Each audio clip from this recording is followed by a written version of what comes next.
Hi guys! 7:55 PM na, Iwaw Feng Shui na. Brethren, family and friends, pinagpalang gabi sa inyong lahat. Ang inyo pong lingkod, Brother Norman Cruz, ang inyo pong Feng Shui, Pachi Chimen, Yijing, and Date Selection Consultant. Kumusta po kayo? Isang pinagpalang gabi. And of course, sabi ko po before, I made mention na importante po ang cleansing, yes. Kung maila po ang grasya sa'yo, you're always feeling sick, you don't get what you want, you need cleansing. And we are so blessed, you're so, lucky, auspicious po. Because I will share with you a little bit later, cleansing date.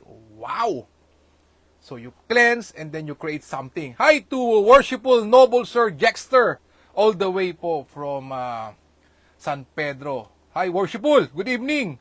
See you soon see you soon. No? Meron tayong bago. 9 stars. Oo, 9 stars na tayo, worshipful sir. Yung dating 7 natin, 9 na ngayon. And it's a bit more, mas powerful po. The game changer, getting what you want. And of course, I also like to thank our photographer earlier, Achi, from Great Image, Dasmariñas. Thank you for the fantastic and beautiful shots. Yes, yes, worshipful. Oh, thank you, Achi, for that. Ayan, binati kita, Achi. So, I'll send this link to you. Yeah. Thank you. So, for our shot ng aming anak po, it was from Great Image, Dasmariñas po. Ang photographer po is Achi. Galing. Yes, worshipful. See you soon. Okay. Okay, BFF. Tomorrow, September 11, is dated as the Earth Tiger enters the auspicious Initiate Day. Okay. So, you need to cleanse to get the energy, to get the energy, parang walang harang, walang blockage po. You need cleansing. Kahit po ako no, yung nakalipas po, may pesting ahem, we need cleansing. Share ko sa inyo later. So, ano po ba ang meron sa isang Earth Tiger Initiate Day? Silipin nga natin. Ay, by the way, BFF, like and share. Like and share naman. Yan ang ating exchange of energies. Okay, ano suitable? Making a donation, going to see, celebration, meeting friends, moving house, groundbreaking, burial, buying a new car, haircut. Ano nyo BFF? Looking at this Tongshu of our Singaporean Grandmaster Tan Kong Yung, laging una dito, making a donation. Hindi naman to alphabetical order. Diba sana, nauna yung buying a car kasi letter B. But it always says is making a donation. So, important po you be a blessing po, be a blessing to others. Importante nakalagay dito Kaya nga po, di po yung February 4 to 11, yung Golden Week, yung Golden Hour, kung ikaw man nikulelat sa animal signs for 2025 or for this year, you go up easily the ladder when you make a donation. Any form, blood, your dugo, money, goods, anything po, online, no excuse But again here, from time and again, binabanggit lagi rito, making a donation. Eto na. So, ito natin to. Okay. Good for whom? Okay, rat not so good, ox is average, tiger is very good, rabbit is average, dragon and snake not so good, horse is very good, goat average, monkey not so good, rooster average, and dog and pig very good. Ayan. Then, we do the daily chimen. So, buong araw po ito, daily chimen. Okay. Let us see. Ayan.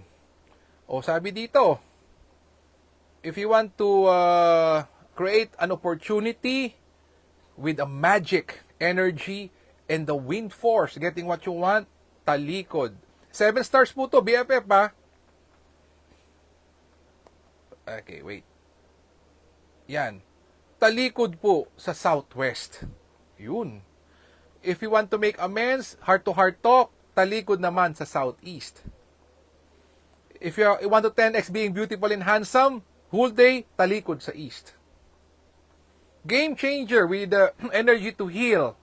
Healing energy. A sector to find a good medical practitioner, to find a good doctor, to heal you effectively, talikod naman po sa west. Anything to do with finances, deals, negotiations po, money talk, here and abroad, talikod naman sa northwest. Yan. Okay. Now, silipin po natin.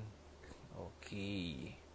Silipin po natin if I have it here. Opo, if I have it here. Because I've seen po doon po sa chart that there is this energy po for cleansing. Meron po eh.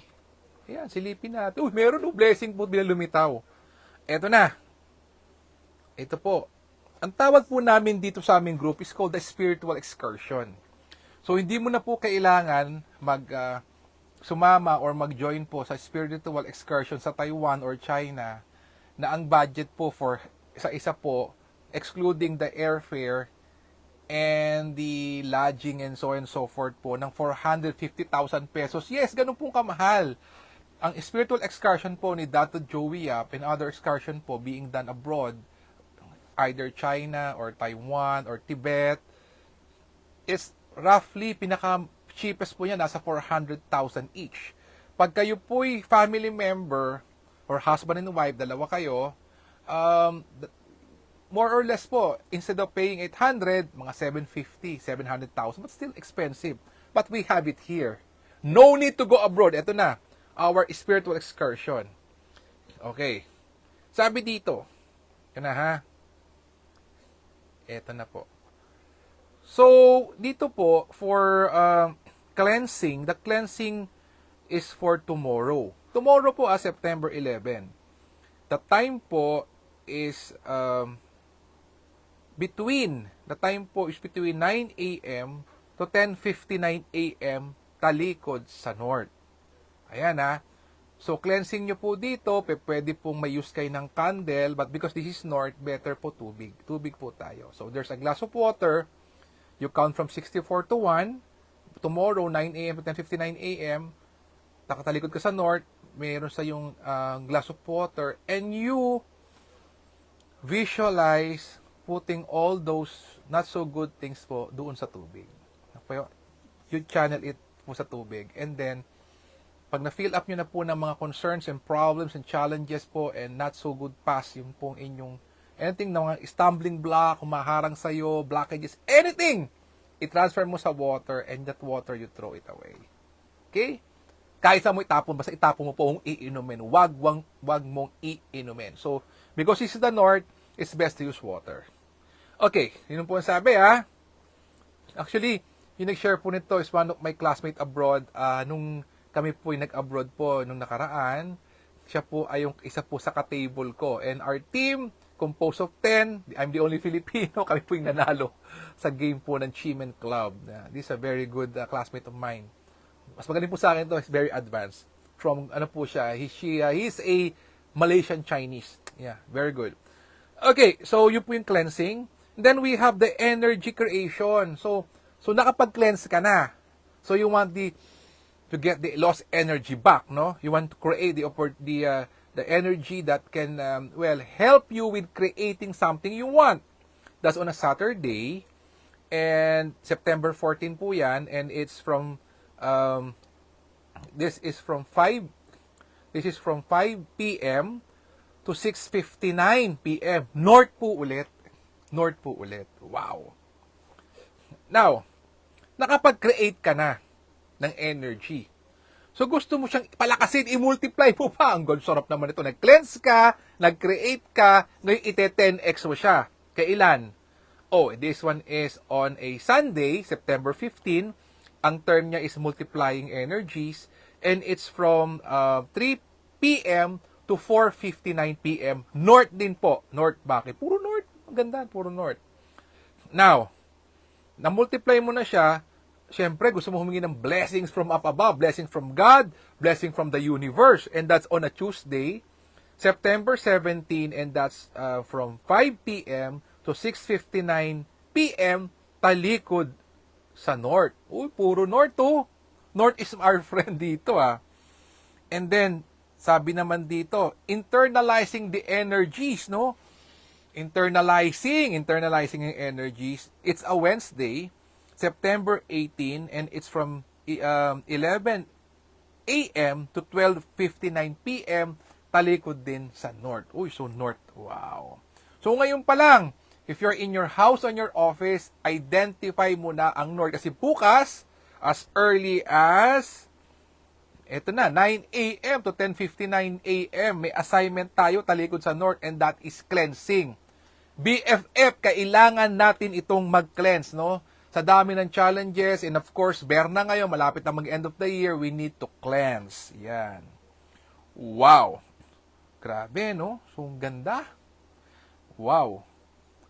The best. So, ito po yun, ha? Yung po yung cleansing natin all for the North area. And after all, ang North po for this month of the Chimen reading is really very, very good sector BFF. Again, BFF, ha? Let's like and share. And I thank you so much for the ability to be being able to share. And by the way, yung pong ating pong program sa atin pong NGO TV ay opted na gawin lang po siya every once a month, every first Wednesday. So every first Wednesday, I'll be sharing po the energy of the month. Let's say October, first Wednesday, tamang-tama po, we could always share. Hi to Kuya Benson. Yes, hi. Kumusta po? Kumusta? Thanks for watching. So, I opted po every first Wednesday po para ma-share ko po yung energy for the month. And then, dito pa rin po tayo. Dahil matagal na po tayo magkasama po dito sa FB natin, sa Wow Feng Shui, i-share po natin po yung daily Chimen, daily Feng Shui, everything, or may, ito po, gaya po yung may cleansing. Oh, Kuya Benson, don't forget to cleanse tomorrow, 9 a.m., talikod sa North. Gumamit ng tubig, i-transfer mo doon yung lahat ng not so good things po. Yan, okay? So, BFF, let us continuously pray for each other. Let us continue to pray for our leaders, for world peace. Let us heal as one. Let us be a blessing to others. God bless us all with a grateful heart. Maraming po salamat sa inyo lahat. God bless, good night, and see you again tomorrow. Bye-bye. Thank you.